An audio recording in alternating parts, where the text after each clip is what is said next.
When woke reporters try to push their narratives, they often end up exposing their own contradictions. From Joy Reid to Benjamin Butterworth faced sharp challenges that left their woke narratives unraveling. Let's find out what happens when woke reporters meet sharp, unapologetic reasoning. Dive in to witness these fiery moments. Number 1. Jerry Seinfeld shutting down woke narratives with humor. When comedy legend Jerry Seinfeld was invited for an interview, things started light and breezy, filled with the charm you'd expect. But the mood shifted when the interviewer attempted to steer the conversation into the realm of identity politics, questioning why Seinfeld's show featured predominantly white male guests. The implication was clear, but Jerry's response was sharper. With wit and candor, he dismantled the notion, emphasizing that comedy thrives on talent, not demographic quotas. Seinfeld explained he cares only about humor, whether someone is funny or not. The host's narrative crumbled under the weight of logic and humor, proving once again that comedy and forced agendas simply don't mix.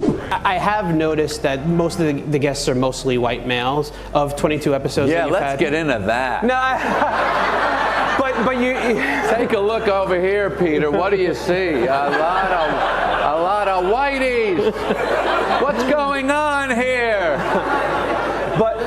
Oh, this really pisses me off. But go ahead. Really pisses me off. People think it's the census or something. I mean, this has got to represent the actual pie chart of America. Who cares? It's just funny. You know, funny is the world that I live in. You're funny, I'm interested. You're not funny, I'm not interested.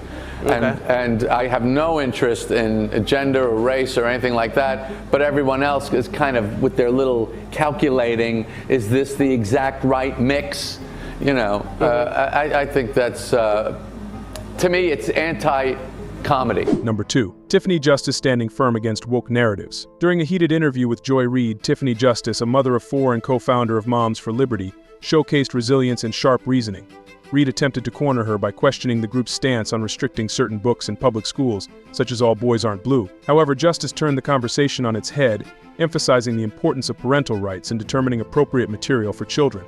She asked pointedly about the explicit content in the book, exposing the host's lack of familiarity with its details. Justice's poise highlighted the growing frustration of parents against educational agendas that bypass their input, showing that informed dialogue, not woke grandstanding, should drive decisions in schools. Will parents' voices finally redefine woke education standards? What I'm asking is, what is the expertise that you have and other Moms for Liberty advocates have to decide that a book, an award-winning book like All Boys Aren't Blue, isn't appropriate for students to read? What is your expertise? What a tragic story of a young man who's by his adult family member. So you have Joy, you said you'd let me answer, so sure. I'm going to answer Please for do.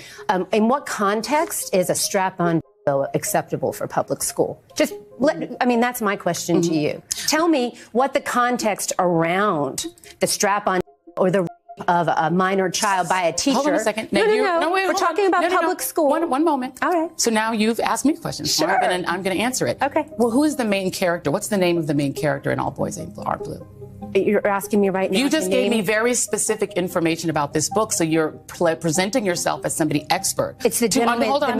Who's the main character in the book? The main character is the author. What's his name? George, I believe, is his first name. Because you're giving me very specific information that is. You're asking me to remember the name of an author. You just remembered very specific names. Joy. Here's my question. We're talking about strap. You didn't answer my question. No. I'm going to answer your question. Great. I would love to hear that. Absolutely. Well, I'm interviewing you, and you're not interviewing me. So let's just make sure it's a conversation. Okay. Great. So what I'm saying to you is that as you are not an expert in this book, I don't have to be an expert to know that dildos aren't appropriate for public school. I mean, come on, let's get real. This book is a full context story, as you said, of the author's experience. Why is it your right, or a Moms for Liberty activist's right, to say that a parent who wants their child to have access to this book, which gives a personal experience of this author, why doesn't a liberal parent, for instance, or a parent of an LGBTQ kid, why don't they have a right for their child to just have access to this book? Why is it your right to say they can't? So again, we're talking about.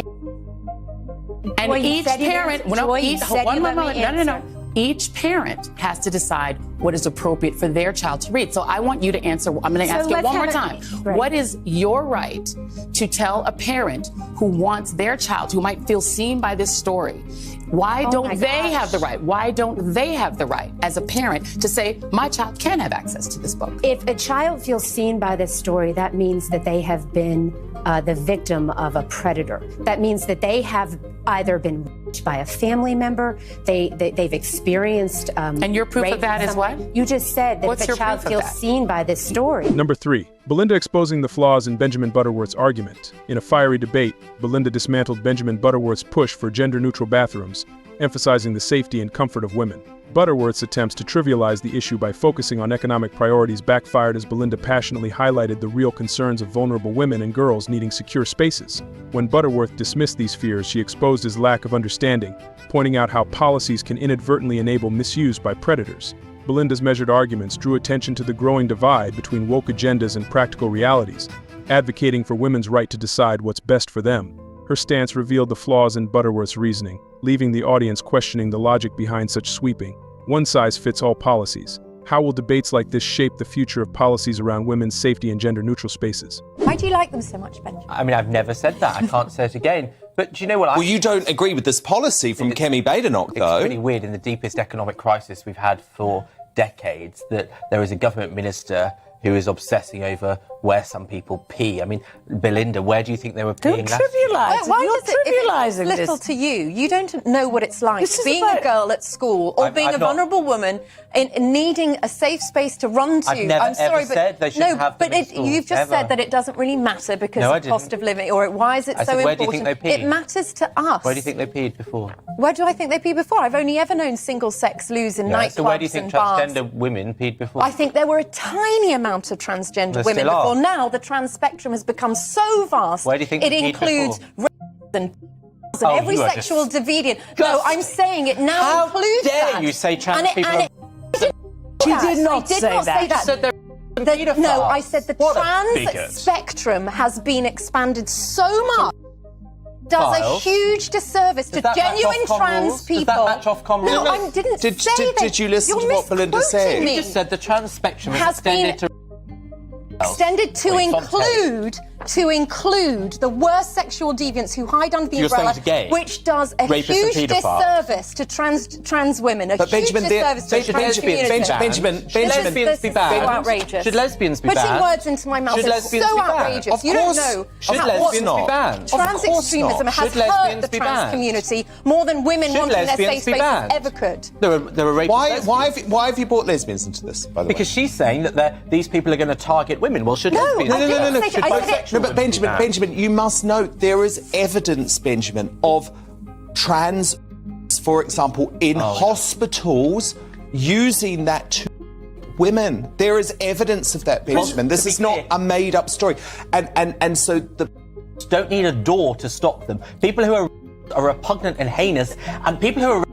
You know, the man that the woman in Clapham, he didn't need to go into a female toilet. He needed to put on a police uniform. The man that those two girls in the 2000s, the Ian Huntley, he didn't need to go into a women's But do you toilet. not understand? He just needed to No, pretend to be a Benjamin, caretaker. society has been conditioned the Tory to MP, stop Charlie women Elphie, complaining didn't about need to go men being in their didn't need to go into a bathrooms. women's bathroom. He needed to look like a course respectable not. member of society. Of course not. So the idea And of, there's lots of ways the to idea of protect pretending women in that trans society. people I'm not are plagued saying by trans people are. I'm saying the paedophiles and trans rapists spectrum is now shelters disgusting. them. You're completely misquoting me because you cannot defend the argument that the trans spectrum Where has do you think started to transgender include... people peed 10 years ago? Because there is a tiny minority of transsexuals That's then. not an Trans answer. now There means still someone is who a wants to tiny. be non-binary one week, someone who wants to be a girl the next week, someone who Where do you think they suddenly peed? identifies as a woman once he's been I convicted feel of like a sexual Jeremy Paxman crime with in Michael prison. Howard. Where do you think they peed? I think back then, are you not saying gonna it get an made women answer. comfortable back then? Because I've been in a loo before with transsexuals flashing.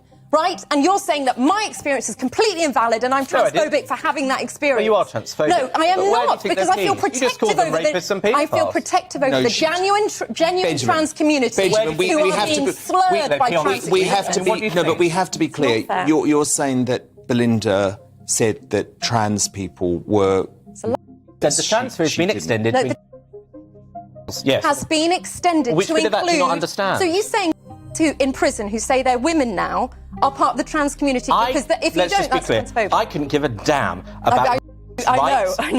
Should be locked Well, up hang on a in minute. prison are disgusting. I don't care how they identify. That's not the issue. The issue is that you're demonising the Oh regular my folk God, trying to I'm lead their lives. protecting the trans Where do you community by think not trans allowing women the pee? extremists to Where do you think they hijack pee? the narrative of the genuine trans community who suffer gender dysphoria. Where do you think they pee? Because now it's all become a cult and a fashion, and it hides people with sexual deviances that use that door to access women's spaces. What's your views on these interviewers? Comment your thoughts and share, subscribe for more.